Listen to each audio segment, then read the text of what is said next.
Muy buenas noches, bienvenidos, bienvenidas a Mesa de Testigo. Y otra vez las elecciones nacionales dejan un resultado muy sorprendente. Si en las primarias vino el batacazo inesperado de la elección de Milei, ahora en las elecciones del último domingo la gran sorpresa fue este triunfo de Massa que lo deja muy cerca de ganar las elecciones en el balotaje. Bueno, ¿por qué es un resultado sorprendente? Bueno, en primer lugar y sobre todo porque es un triunfo en medio de una ola de cambio en América Latina, pero también en la Argentina, de un candidato del oficialismo que es nada más y nada menos el ministro de Economía, de una economía con 140% de inflación, con 40% de la pobreza, con un dólar que se dispara y con muchas dificultades del gobierno para mantenerse en una situación económica bastante frágil, bastante precaria y plagada de amenazas. Ahora bien, la economía y también la política tienen que ver no solamente con el presente, sino con el futuro, con la generación de expectativas. Y lo cierto es que entre las PASO y las generales, mucha gente que creía que no se podía estar peor, que de alguna manera pedía un gran reseteo, que esta situación de agonía se terminara, vio que se podía estar efectivamente peor. Lo cierto es que en estos 2 meses el tránsito que hubo entre las PASO y las generales marcó un cambio de la emoción dominante de la elección, de la bronca, del castigo a la dirigencia, a la incertidumbre y el miedo. En estos 2 meses Milei cometió el pecado en el que caen muchos candidatos, muchos espacios políticos, que es no saber por qué ganan. Creyó que ese apoyo que recibió en las primarias, que de alguna manera condensó toda una serie de broncas contra la dirigencia política, implicaban casi un cheque en blanco, un aval completo hacia una plataforma de reformas muy radicalizada, muy disruptiva. Así fue que en este tiempo no dejó prácticamente nervio sensible sin tocar. Él y sus allegados que integran su campaña se metieron con la cuestión de memoria y verdad y justicia, con la cuestión de la igualdad de género, con la cuestión ambiental, con relaciones estratégicas de la Argentina como Brasil y China, incluso con la religión y la posibilidad de romper relaciones con el Vaticano, que lo dijo el principal referente político de Milei en su acto de cierre de campaña. Tal vez el error más costoso para Milei en este tiempo haya sido echarle nafta a la corrida cambiaria por un mal cálculo político, una situación que probablemente a mucha gente le haya puesto a pensar que la motosierra no iba a cortar solamente a la casta y que estaba del otro lado, no del lado del mango, sino del lado del filo. En contraste, Massa de una manera muy inteligente supo explotar, sacarle el jugo a estas situaciones, pararse de un lugar de serenidad, tratar de dar previsibilidad y quedarse de alguna manera con los conceptos más abarcadores, como la paz, la nación, la familia. Hubo una apelación muy fuerte a lo tradicional. A pura voluntad política, Massa logró movilizar al peronismo y a las bases del peronismo, tanto las orgánicas como los simpatizantes que habían quedado muy desorientados, muy golpeados después de las PASO. Se mostró presidenciable, como decíamos, con este estilo sereno, calmo. Logró implementar una serie de medidas económicas que efectivamente tuvieron mucho impacto en el corto plazo, como la posibilidad de reintegros a las compras con tarjeta de débito, la eliminación de la 4ª categoría del impuesto a las ganancias, la advertencia de lo que podía llegar a pasar con los subsidios, ajustó las clavijas hacia el interior del peronismo en una PASO en la cual muchos gobernadores se relajaron y se confiaron con lo que podía, con cómo le iba a ir a Milei en las primarias, y también supo construir una perspectiva de futuro borrosa, tal vez, pero por lo menos plantear un futuro ya sin sequía, a partir de ciertas oportunidades que el mundo le abre a la Argentina en términos de exportaciones de energía, de alimentos, y también tocar esa fibra del miedo y azuzar lo que podía llegar a pasar con un gobierno de Milei a partir del 10 de diciembre. Con estas jugadas, Massa logró recuperar tanto a votantes históricos del peronismo, y también logró captar voto estratégico, votantes quizás del radicalismo, socialistas, del PRO, del ala más moderada, que quizás tenían definido votar a Massa en un eventual balotaje, pero que ante el miedo, el temor de que Milei ganara en primera vuelta, adelantaron ese voto y no consideraron ir hacia Patricia Bullrich, no lo consideraron que era la mejor opción. En contraste, Juntos por el Cambio hizo prácticamente todo mal, quedó en el lugar donde iba a quedar la coalición que se quedara afuera del balotaje, con muchísimas dificultades para mantenerse unida. Juntos perdió una elección que parecía tener ganada después de las legislativas de 2021 por un internismo desaforado, por el lugar muy incómodo en el que quedó Bullrich, quedó una especie de centro para el cual nunca se había preparado, le robaron esa bandera del cambio, nunca fue convincente a la hora de ir a buscar votantes moderados, y es cierto que Macri se dedicó sistemáticamente a boicotear, a erosionar a todos los que intentaron de alguna manera construir un liderazgo autónomo. Primero fue Patricia Bullrich, Horacio Rodríguez Larreta, y después Patricia Bullrich. Estamos viendo en estos días un escenario que se reconfigura muy rápidamente, como dijimos en este espacio varias veces. Vamos hacia un nuevo escenario político, un nuevo mapa, gane quien gane.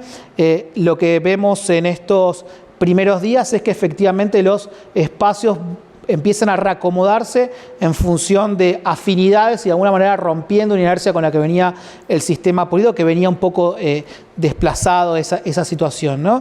Estamos de todos modos, aunque Massa parezca el favorito, ante una elección abierta que tiene algunos puntos en común con la elección de 2015, en la cual Macri le ganó a Scioli el balotaje, con un peronismo desgastado, con un escenario de tercios y una percepción, por lo menos hasta antes de las generales, que quien se metiera en el balotaje con el peronismo, con el candidato del peronismo, tenía muchas chances de llevarse la elección.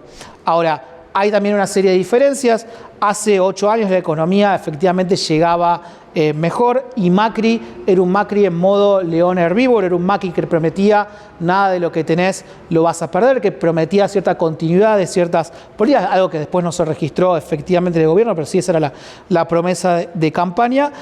Ahora lo cierto es que Milei, ya asociado definitivamente a Juntos por el Cambio, por lo menos al sector más vinculado a Patricia Bullrich, no transmite esa seguridad, esa certidumbre, y lo que transmite más es miedo, la posibilidad, por lo menos en el corto plazo, de que la situación va a estar peor, que se viene una etapa de sangre, sudor y lágrimas, y eso puede ser fatal a la hora de buscar los votos necesarios para llegar al 50%. Recordemos que por el resultado del último domingo, Milei necesita 20% de los votos para llevarse la elección.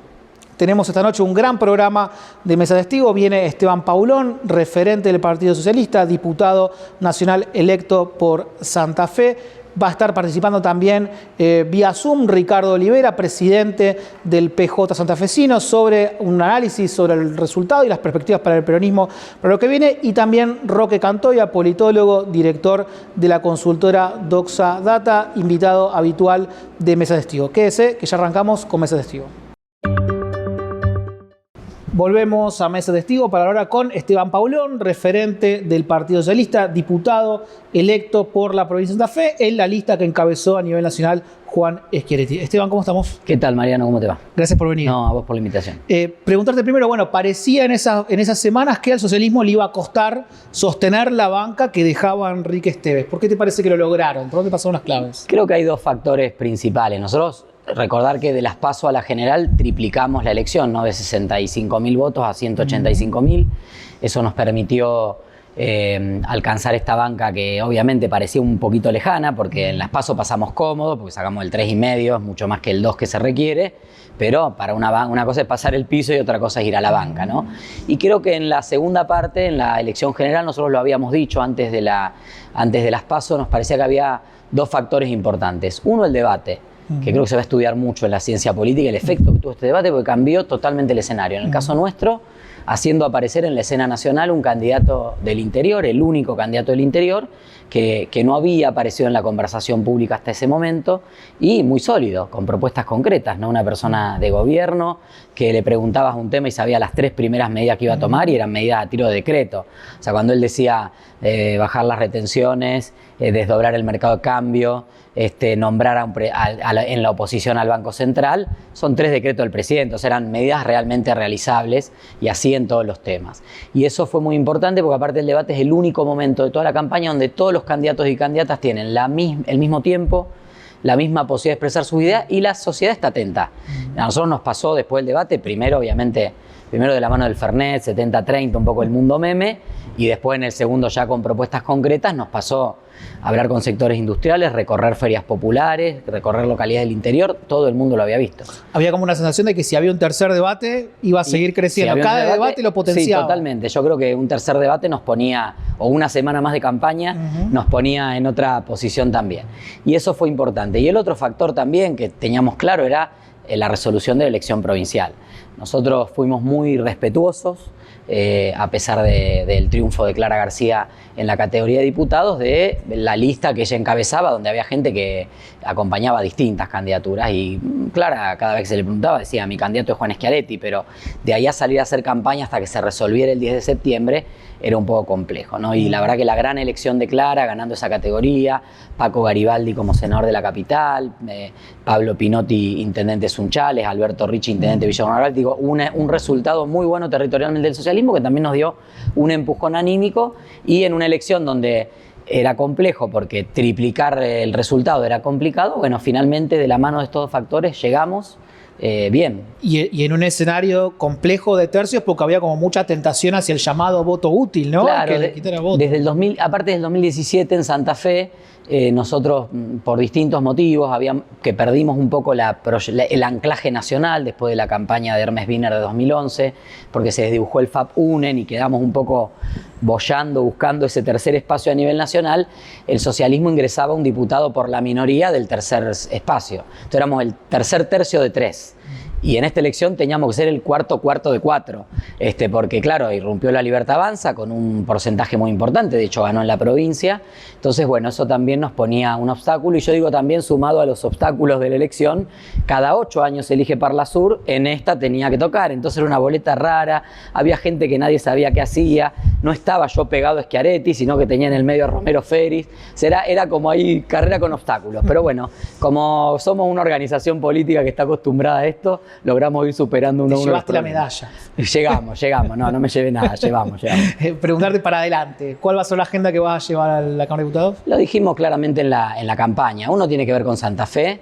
Yo incluso, bueno, he hablado en estos días con muchos de los intendentes de las principales ciudades que me escribieron para saludar y poniéndome a disposición, por supuesto también de Maxi Puyaro, el gobernador, porque más allá de que en el nivel nacional concurrimos a las urnas en distintos espacios, nuestra agenda era una agenda bien de defensa santafesina, el tema de los subsidios, el tema de las asimetrías, el tema de la seguridad.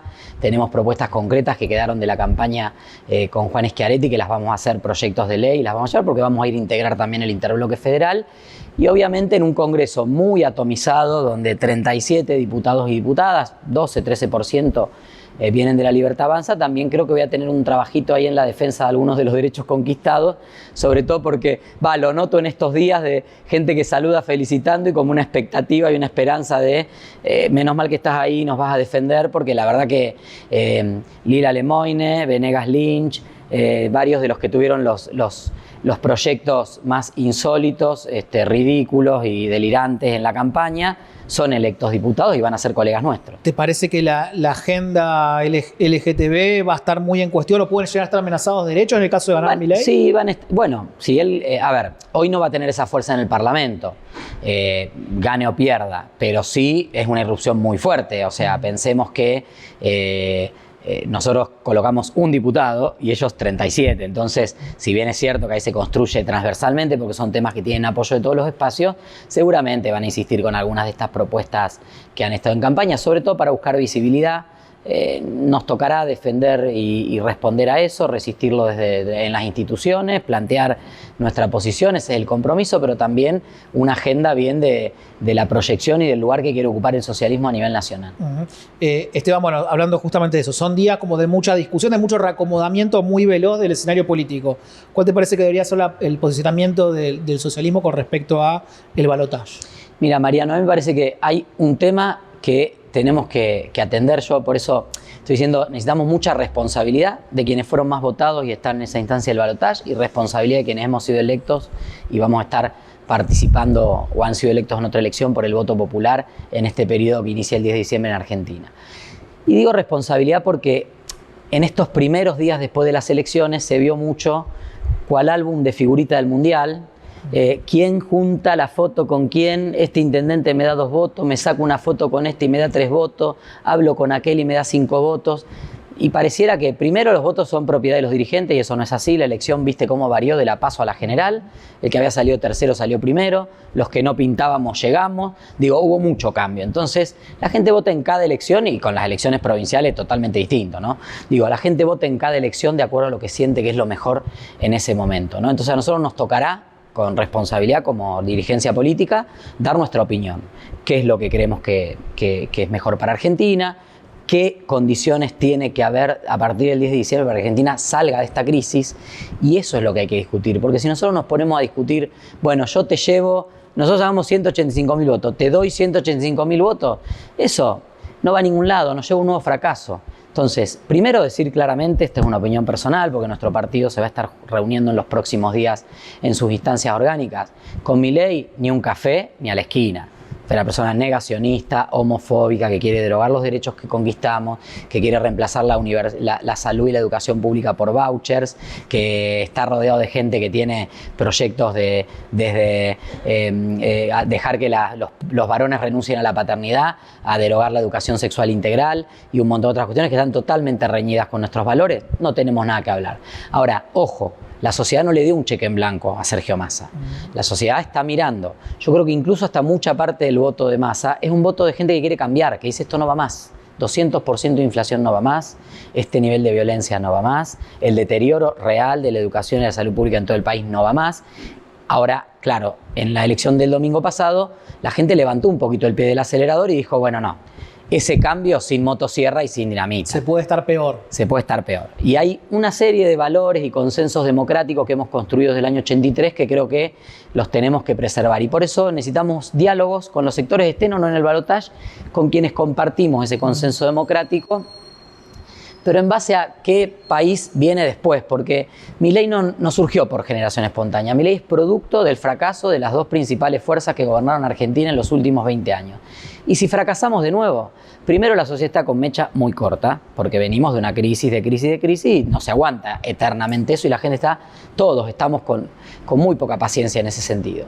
Y después que no será Milei, será alguien que se peine mejor, que no grite en la televisión, que se pondrá un saco y una corbata, será una mujer, tomará otra forma, pero va a ser alguien que va a volver a captar ese enojo, esa bronca, y no sabemos si la sociedad nos vuelve a dar una nueva oportunidad. Entonces hay que ser muy, muy responsable y muy cuidadoso. Yo sé que apremia la necesidad de mucha gente de decir necesitamos juntar apoyos, a quién van a apoyar, con quiénes van a estar. De mi parte, Milei no, pero ojo que tampoco nadie le da un cheque en blanco a nadie. Hay que construir esa alternativa y tiene que ser una alternativa que saque a Argentina de esta crisis. Es decir, Milei ni para tomarse un café. Los invita más a tomarse un café. Digo, ¿qué les gustaría proponerles, preguntarles o que Massa les proponga? ¿Qué les gustaría escuchar, hablar, dialogar en esa conversación? Nosotros tuvimos una agenda de campaña y creo que la gente que nos votó, tanto a Schiaretti a nivel nacional como a nosotros acá en la provincia, votó a conciencia porque, digamos, no es un voto hipermasivo, sino que es un voto pero son 1.700.000 votantes en todo el país. Creo que hay un reclamo de que se termine el maltrato de la Ciudad de Buenos Aires hacia las provincias, porque hay un maltrato permanente en recursos, en falta de obras, en falta de interés. Acá en Santa Fe no interesa si suben 200 kilos de cocaína en el puerto de San Lorenzo, los encontraron en Australia, acá salieron caminando con las bolsas en el hombro, en el barco. Entonces, viste, decir, ¿quién está mirando? La prefectura, ¿qué está controlando? La hidrovía, ¿quién la administra? Entonces, así con un montón de cosas. Hay un malestar en ese sentido, hay un malestar obvio en lo que tiene que ver con la inflación, que no te deja planificar ni si te vas a vivir solo. Porque no sabes, por más que la ley de alquileres se haya corregido, podemos hacer la mejor ley de alquileres, con 200% de inflación anual, imposible, porque los salarios siempre van atrás, la gente lo padece y lo padecemos todos los días que vamos al supermercado. Yo todos los días hago la compra en el supermercado, en la verdulería, y no sabes lo que vale la cosa. O sea, vos agarrás 4 cosas y no sé qué va a pagar. Y ves gente que en la caja dice, bueno, sacame el queso sacame tal cosa, porque claro, no te das cuenta de lo que estás gastando. También hay una sensación de que es necesario favorecer y facilitar la tarea de todo lo que es la industria, el campo, todo lo que produce, genera empleo, genera la riqueza, los dólares que tanto necesitamos, porque ha habido medidas, digo, una persona que quiere invertir 20 tipos de cambio, una persona que tiene que comprar un insumo dolarizado al dólar blue o al dólar MEP, pero que el gobierno le paga este dólar 70-30, a veces el dólar Schiaretti sería el dólar del Fernet, 70-30. Y eso te da un dólar de 500, pero claro, el blue es 1100, no es 500, y el MEP es 800, 900, o sea, hay una dispersión que impide que nadie invierta, y acá es muy buena toda la política pública y nosotros la defendemos, todo lo que tenga que ver con redistribuir la riqueza, con generar mayor equidad, pero si no crece la torta no tenemos nada para repartir. Si no generamos empleo, si no apostamos al desarrollo, no vamos a ningún lado. Y la verdad, Mariano, que nosotros hicimos una campaña muy a pulmón, con muy pocos recursos, y eso implicó patear las rutas y las localidades santafesinas. Vimos una potencia desde Román, Román, 10.000 habitantes, en el departamento de San Javier, una localidad pequeña, 2 empresas que exportan al mundo desde Román, y no se fueron de Román porque son de Román, son familias de ahí, quieren estar ahí. Digo, lo vimos en San Justo, lo vimos en Venado Tuerto, lo ves en Sunchales, tuvimos también en la industria automotriz. O sea, ves que puedes decir, no puede ser que a este país le vaya mal, con gente que a pesar de todo esto sigue apostando y sigue invirtiendo. Entonces creo que también ese es un reclamo de ordenar la economía. Cuando Schiaretti hablaba del país normal, creo que uno dice, bueno, ¿cuáles son los países que funcionan en el mundo? Son países donde sabes cuál es la regla tributaria, sabes cómo funciona el Estado, sabes que si vas a una escuela tus hijos van a recibir buena educación, sabes que si te enfermas vas a tener un centro de salud, un hospital donde te vas a poder atender, tenés una previsibilidad de la inflación y del ingreso que vas a tener. Por supuesto, viene la pandemia, desordena todo, la guerra en Ucrania, desordena todo, pero después obviamente hay un funcionamiento razonable, que es lo que tiene que recuperar Argentina, como tienen nuestros vecinos aquí en la región. Esteban, gracias por venir. Gracias, Mariano. Quédense que ya volvemos con más Mesa de Testigo. Volvemos a Mesa de Testigo para hablar con Ricardo Olivera, presidente del PJ santafesino, sobre lo que dejaron las elecciones del domingo pasado y el escenario político que se abre para el balotaje y lo que viene. Ricardo, ¿cómo estamos? ¿Qué tal? Un gusto compartir este momento con vos. Si bien siempre tenemos comunicación, pero bueno, un gustazo estar en tu programa. Igualmente, Ricardo. Bueno, primero preguntarle qué cambió entre las PASO y las generales para que Massa pueda obtener este triunfo a priori sorprendente, ¿no? Sí, sorprendente. Varios de tus colegas me preguntaban si nosotros teníamos expectativas y sí, a ver, el día viernes, sábado, bueno, obviamente estábamos convencidos que entrábamos al balotaje y ya el sábado hablaban algunos compañeros y gente que manejaba información de un empate o la posibilidad de un punto arriba, pero lo que pasó creo que nos sorprendió a todos. Mira, yo tengo 2 o 3 explicaciones para mí, ¿no? Una reflexión personal. La primera, las PASO, la derrota de las PASO del peronismo caló muy hondo en el peronismo, en todos los sectores.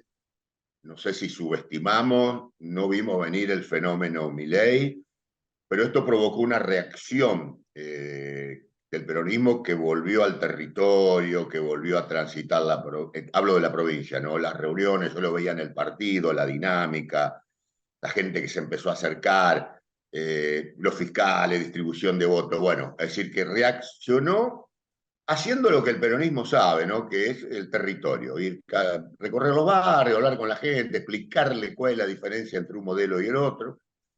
Lo segundo, lo de Massa. Massa se pone al hombro un proyecto creíble, genera 2 o 3 medidas de redistribución del ingreso y aumento del consumo, pero por otro lado plantea algo que me parece que llegó a la gente, esta idea un gobierno, de unidad nacional, del acuerdo. Y yo en lo personal estoy convencido de que es la forma de salir, ¿viste? La crisis es tan grande que si vos no acordás o no generás algunas cuestiones mínimas con otros partidos, con otros sectores productivos, trabajadores de la ciencia, de la tecnología, me parece que como es, no se sale.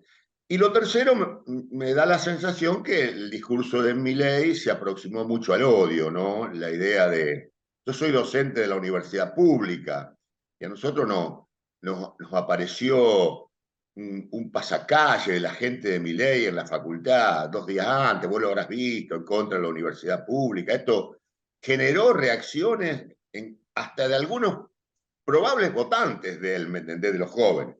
Y creo que ese discurso de odio, vos podés decir, bueno, voy a transformar el Banco Central, que no es lo mismo decir que va a poner una bomba. O voy a discutir el tema de los subsidios, pero no es lo mismo decir que voy con una motosierra. Entonces creo, esto también, yo no sé si porque él estaba convencido de que era su mensaje, también esto caló muy hondo en el electorado, porque el electorado no quiere que más conflicto, está cansado de la grieta, como dijo Massa, no quiere pelea. Me parece que esos 3 fenómenos ayudaron a esto que estamos comentando. Bien. Ricardo, acá al balotaje parece que el peronismo tiene que de alguna manera contener cierto triunfalismo. En Massa el domingo a la noche no se lo vio, pero quizás hay como cierta expectativa de que la elección ya está ganada y no se asiste. La elección está bastante abierta, ¿no? No, porque inclusive hoy están las noticias ya de los acuerdos con Bullrich, bueno, todas estas cuestiones que también no sé si ayudan a Milei, porque después de toda la pelea que se dio, ¿viste? La gente no es tonta. Pero fíjate, es cierto, nosotros no caemos en el exitismo, ya empezamos a trabajar, hoy mismo hay reuniones de las departamentales, pero te doy otro dato. Me parece que hay eh, los votos de Bullrich no van a ser lineales a Milei, porque ese voto de Bullrich tiene un componente. Por un lado, del Partido Radical. El Partido Radical, más allá de las diferencias que puede tener con nosotros en estos momentos, tiene una historia muy parecida. Cuando Milei dice la crisis argentina eh, empieza hace 107 años, habla de Irigoyen. Cuando Milei lo pone a Alfonsín como uno de los responsables, un dirigente que yo como peronista lo respeto enormemente, me parece que ese radicalismo no puede acompañarlo a Milei. Y después, en la provincia de Santa Fe, el voto Schiaretti es muy parecido al voto de la cuenca oeste, ¿viste? De esos sectores productivistas, federales. Es decir, esto es lo que yo analizo a futuro. Personalmente coincido, no hay que caer en esto de que ya ganamos, ya estamos. Nosotros vamos a seguir con esta metodología y bueno, consolidando lo que más nos interesa, que es un proyecto de unidad nacional, que es un poco lo que el peronismo está planteando. ¿Se imagina un gobierno integrado por dirigentes hoy del PRO, del radicalismo, de otros espacios, conviviendo en un mismo gabinete? Vos sabés que sí, yo cuando digo acuerdos y demás, no estoy hablando de lo que hizo hoy o lo que está haciendo hoy Milei con Bullrich, ¿no? Es decir, la foto y demás. Me parece que no va a haber acuerdos donde un jefe del radicalismo firme con Massa, pero sí yo creo, y voy a dar un ejemplo, de dirigentes que tenemos, con los cuales vamos a tener coincidencia. Suponete, un ejemplo, yo soy docente, y si Massa decide trabajar y ofrecerle un ministerio a un dirigente del radicalismo que defiende la universidad pública, que defiende la educación pública, bueno, nosotros en eso estamos totalmente de acuerdo y no es una cuestión de partido y demás, sino estoy hablando de dirigentes que pueden hacer ese aporte. El otro día él decía, y me pareció razonable, la necesidad de que el Banco Central, como instrumento de la economía, tenga gente en la oposición, como la tiene la Auditoría General de la Nación, como lo tiene el Tribunal de Cuentas en la provincia. Me parece que va a ir por ese lado. No va a ser un acuerdo de cúpula para la foto, ojo, en mi impresión. sino que creo que va a ser un trabajo transversal esto que estamos hablando. Ricardo, ¿Massa se perfila como el nuevo jefe del peronismo o para tener ese estatus necesita ganar el balotaje? No, a ver, me parece que se viene un peronismo diferente a lo que vivimos en años anteriores, que no es una crítica, obvio, no es una crítica. Me da la sensación que Massa va a funcionar con un peronismo con mucha amplitud, donde converjan todos los sectores.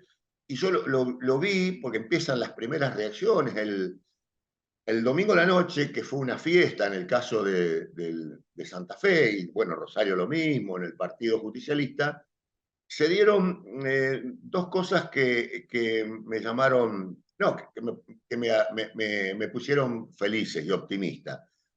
Uno viene con la idea de que los jóvenes, la decepción, por eso Milei, yo tengo alumnos de promedio de 19, 20 años, ¿viste? Desencantados con la política, si no son militantes, ellos son críticos no solo del peronismo, de todo. Pero ¿qué nos pasó el domingo? En esos festejos se dieron dos cosas. La mayoría eran jóvenes, y ojo, jóvenes que vos podés decir justicialistas, pero también jóvenes del PSOL, del Frente Renovador, jóvenes que tienen los mismos problemas que aquellos que están desencantados, ¿viste? Porque yo veía chicos que no tienen laburo, que por ahí trabajan en la economía informal y demás. Pero además, ningún sector se apropió de ese triunfo, ¿viste? A veces en el peronismo, bueno, ni siquiera en los discursos, ¿viste? Eso creo que fue un dato, y eso lo logró la estrategia de Sergio Massa y Agustín Rossi. Agustín Rossi también está planteando, yo lo escuchaba estos días, con un discurso muy federal, ¿viste? Para nosotros los santafesinos, imagínate tener un vicepresidente de la provincia no es un dato menor, porque esto ayuda, esto genera la posibilidad de un diálogo permanente más allá del gobierno de turno, así que ese es el peronismo que se está viniendo, ¿no? De ampliar las cuestiones que a veces por ahí nos equivocábamos. Ricardo, el peronismo santafesino viene de una derrota dura en las elecciones provinciales. Un poco este triunfo de Massa, que obviamente tendrá que coronarse en el balotaje, un poco da una idea de que se podría haber hecho un papel mejor en la elección provincial, aún con una gestión compleja, con el tema seguridad. Mirá, yo generalmente algunos se enojan conmigo porque yo soy de las personas que hago autocrítica, ¿viste? Y asumo mi responsabilidad como presidente del partido. Me parece que nosotros, el peronismo, en la provincia no siguió construyendo colectivamente lo que habíamos hecho en el 2019. Nosotros en el 2019, para ganar la provincia, la construcción fue colectiva. Por una causa u otra, esa construcción colectiva se fue dejando, terminamos en una especie de partido hasta provincial, comarcal, como quieran, yo por ahí uso ese término, y esto creo que nos perjudicó, cosa que no pasó con la estrategia nacional. La estrategia nacional fue muy amplia, la estrategia nacional contuvo a todos, y esto yo lo veo en el partido y en la provincia. Entonces creo que esta fue la diferencia. Y además, lo colectivo tiene que ver con nosotros. El peronismo es un... Mirá, en el peronismo cuando vos querés salvarte individualmente o querés hacer, como yo digo, una pyme, ¿viste? Porque vos por ahí en las pymes decís, bueno, soy candidato después a algo y no funciona, o funciona para determinados intereses. Entonces, me parece que lo que falló fue esa construcción colectiva que se fue deteriorando por un montón de razones, con culpas inclusive de mi conducción. Yo asumo mi responsabilidad por no haber logrado convivir en esa construcción. Pero bueno, hoy la nación muestra un reflejo distinto. Ricardo, ¿cómo se va a dar el proceso de reacomodamiento del peronismo santafesino? ¿Habrá un momento seguramente o ya lo anunció, ¿no? de elección de autoridades? ¿Cómo viene ese proceso? Mirá, el proceso más o menos viene así. Nosotros terminamos nuestro mandato el año que viene, creo que en junio, por ahí, si no me equivoco. Hemos acordado, por lo menos en la mesa ejecutiva, no mezclar el proceso de elecciones internas con las elecciones esta que estamos viviendo. Entonces, lo que sí te digo después del 19 de noviembre, antes de fin de año, el Consejo Ejecutivo Provincial va a definir un cronograma electoral, estimo yo, para elecciones internas en marzo, ¿sí? Cosa de que haya un mes o dos de transición y en junio puedan asumir las nuevas autoridades. Esto es un poco lo que estamos acordando, hay acuerdo en eso, aparecen ya posibles figuras que puedan ser candidatos, pero me parece que el peronismo, más allá de los nombres, tiene que hacer una apuesta fuerte a lo generacional, porque, viste, creo que nosotros tenemos que hacer esa apuesta. Me parece que si bien somos un partido que creo que fuimos los primeros que defendimos la candidatura de las mujeres, la paridad, me parece que el rol de la mujer en la conducción que viene tiene que ser fuerte. Y bueno, esto es lo que se viene en el peronismo. Estimamos que en marzo se eligen las nuevas autoridades. Ricardo, gracias por participar de Mesa Testigo. Por favor, gracias a vos. Un gusto como siempre. Quédense, que ya volvemos con más Mesa Testigo después de esta pequeña pausa. Volvemos a Mesa Testigo para hablar ahora con Roque Cantoya, politólogo, director de la consultora Doxa Data, un amigo de la casa, invitado habitual, así se dice, de Mesa Testigo. Vamos a hablar sobre lo que dejaron las elecciones de este domingo y lo que viene. Roque, ¿cómo andamos? Mariano, ¿cómo estás? Gracias por la invitación. Gracias por venir. Bueno, primera pregunta, ¿cómo se explica que en un país con 140% de inflación, 40% de pobreza, siendo el ministro de Economía el candidato del oficialismo, haya ganado la elección y está encaminado a priori para ganar el balotaje? Bueno, se explica porque las elecciones, a mi entender, afortunadamente, no son únicamente una instancia de evaluación de gestión, sino que se pone en juego otro conjunto de factores emotivos, racionales, de expectativas, que influyen en la determinación del voto.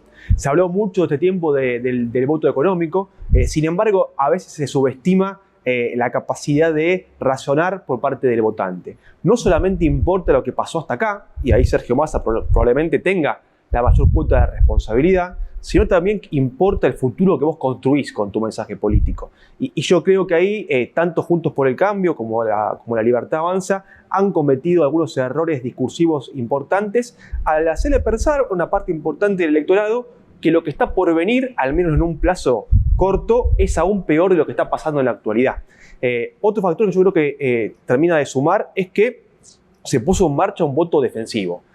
Indubitablemente el triunfo sorpresivo en primaria de Javier Milei activó un sentido de supervivencia de una parte importante del electorado que, por supuesto, motivado por la campaña electoral del oficialismo y también en algunas frases un poco grandilocuentes de la Libertad Avanza, sintió que estaba en juego mucho más que el número de inflación, mucho más de la cotización del dólar, sino algunos consensos básicos que al menos hasta ahora la gente está dispuesta a sostener. Parece que la Libertad Avanza cayó en algo que caen muchos espacios políticos que creen que el apoyo que obtienen por determinado factor implica como un aval a toda su plataforma política, ¿no? Y se mostraron bastante sobregirados entre las PASO y las generales, ¿no? Totalmente, asumieron un triunfo en la primaria que no era tal.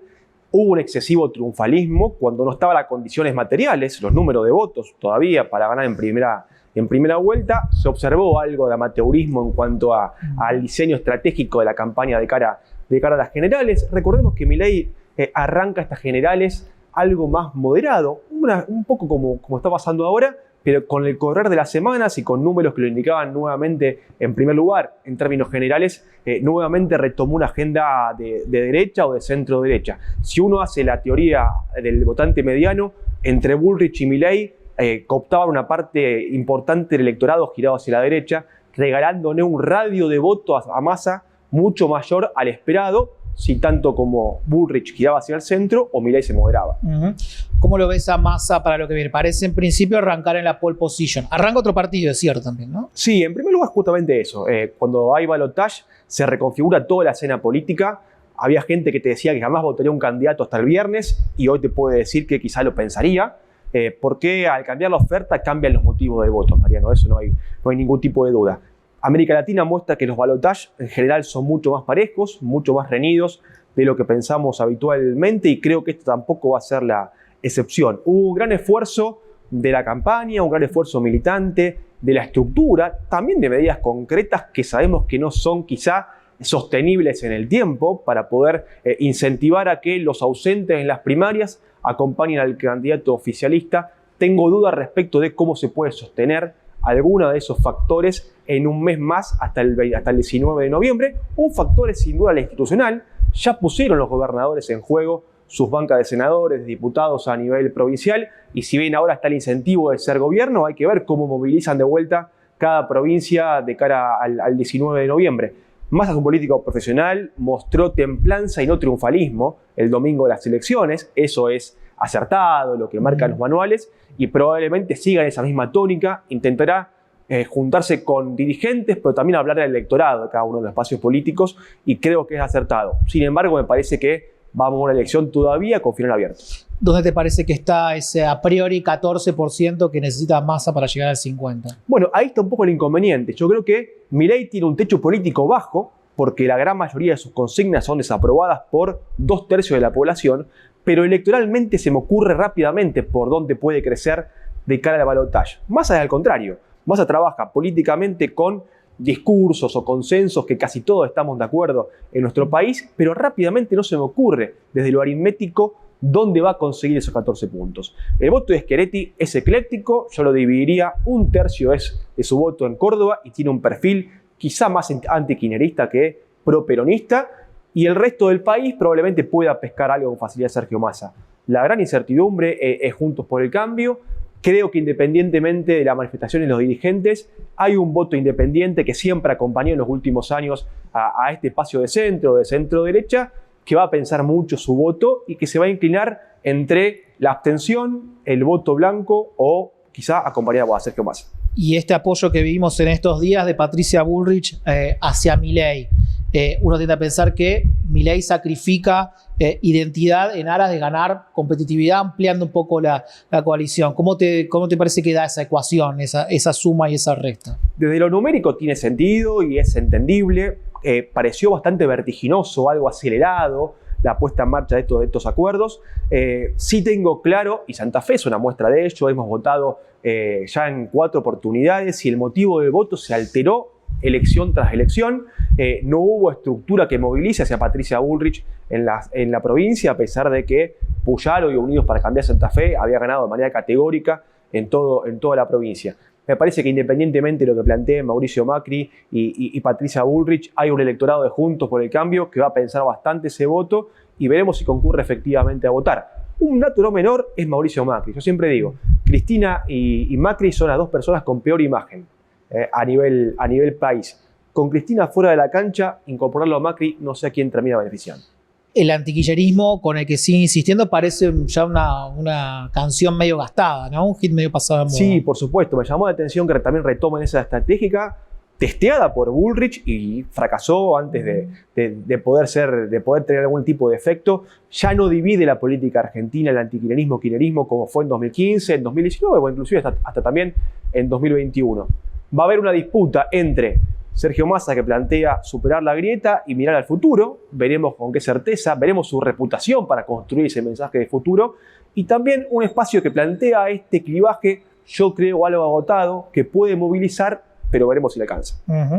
¿Imaginás sectores de lo que hoy todavía es Juntos por el Cambio, de los sectores del radicalismo, el PRO de Larreta, integrados directamente a un eventual gobierno de Massa?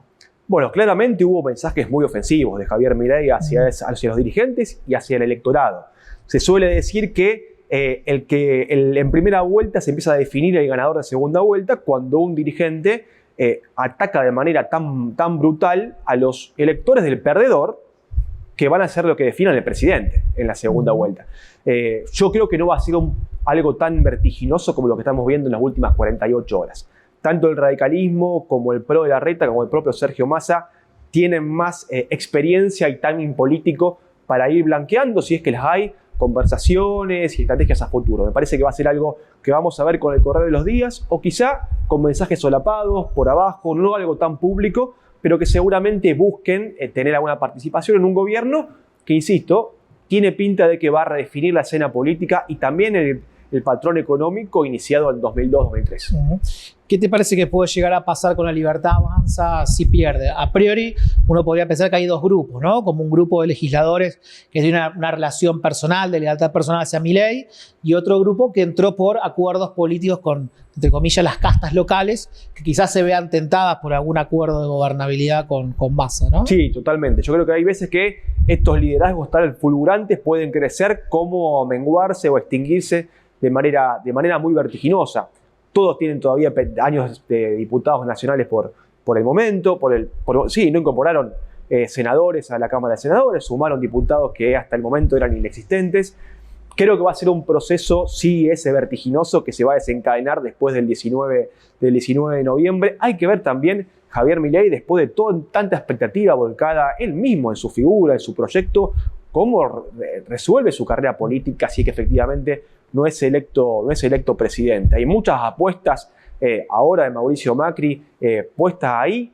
Yo creo que quienes los acompañan por afinidad personal, desconozco si tenían pensado tener una carrera política. Me parece que terminaron como en un embudo, en una ubicación donde más un favor personal a la figura de Javier Milei y a un proyecto veloz que realmente fue significativo porque entra en segunda vuelta, pero me parece que no responde a una estrategia de largo plazo. Sí, más allá de lo que suceda, evidentemente es muy notable el crecimiento en 2 años de ser una fuerza local de la ciudad de Buenos Aires a construirse en un fenómeno nacional, ¿no? Eso ya de por sí es muy meritorio y ya de hecho reseteó la agenda pública, ¿no? Reseteó la agenda, cambió el clivaje, incorporó personajes en la política nacional, en la política provincial y también algunas figuras a nivel local que no tenían participación política hasta hace escasos meses. Sin duda que fue en ese sentido muy disruptivo. Habrá que ver si empieza a convivir con las reglas del debate democrático y empieza a tolerar algunas disidencias, porque uno lo que ve en el personaje de Javier Milei, independientemente de la viabilidad de algunas propuestas económicas, es una persona que no está acostumbrada a convivir con el que piensa distinto y tratarlo como un adversario. Algo empezará a aprender en este mes que queda de cara al balotaje. Veremos si la gente le cree. ¿Cómo te parece que puede impactar este resultado del domingo y lo que viene, ¿no? En Santa Fe, donde hay una coalición particular, que es Unidos para Cambiar Santa Fe, donde hay sectores del radicalismo, del PRO, del socialismo, que parecen hoy tener apuestas bastante distintas, ¿no? Sí, por supuesto, pero tiene una lógica de funcionamiento distinta a lo que es Juntos por el Cambio a nivel nacional, Mariano, porque los actores socios principales de la coalición son otros y porque también el perfil del radicalismo en la provincia de Santa Fe, al menos los dirigentes que salieron triunfantes de esta contienda electoral, tienen más historia dentro del centro que en intentar aliarse con otras expresiones e inclusive hasta tienen algunas diferencias evidentes con los propios correligionarios del PRO dentro del espacio político. Yo creo que así como celebrábamos en Santa Fe que había una alianza heterogénea pero con historia política, con historia de tradición y de gestión, en Santa Fe no creo que ponga en riesgo la convivencia, al menos en los próximos años. ¿Cómo te parece que debería o que va a reacomodarse Puyaro después de esta declaración que él dijo que lo apoyaría a Milei en un balotaje? Bueno, parece estar dando un giro en esa posición, ¿no? Salió a bancarlo a su amigo Santoro, una banca más allá de la amistad que los une, sino que parece un reacomodamiento político. Sí, fue una declaración, ¿no?, previo al 13 de septiembre, al 10 de septiembre, que fue cuando votamos gobernador, diputados provinciales y todas las categorías de Santa Fe. Tenía más un sentido estratégico de corto plazo para no mostrarse en contra de quien había sido el gran triunfador de las primarias. No creo que tenga dificultades ahora para adoptar una postura radical, que tampoco tengo tan claro cuál va a ser. Uno la puede imaginar por estas agresiones que hemos visto, por la descalificación del periodo histórico que el radicalismo enarbola como su principal bandera, que es el retorno a la democracia y la figura de Raúl Alfonsín, pero que creo que tranquilamente puede hacer una transición hacia un voto un poco más neutral para conservar la alianza a nivel provincial y a su vez, al mismo tiempo, poder construir puentes con quien eventualmente sea presidente. Roque, gracias por venir. No, gracias a vos. Quédese que ya volvemos con más Mesa de Testigo. Llegamos al final de Mesa de Testigo de esta noche. Hablamos con Esteban Paulón, referente del Partido Socialista, diputado nacional electo, con Ricardo Olivera, presidente del PJ santafesino, y con Roque Cantoya, director de la consultora Doxa Data. Recuerden seguirnos en nuestras redes @Mesa de Testigo. Nos reencontramos la semana que viene por la pantalla de Somos. Chau.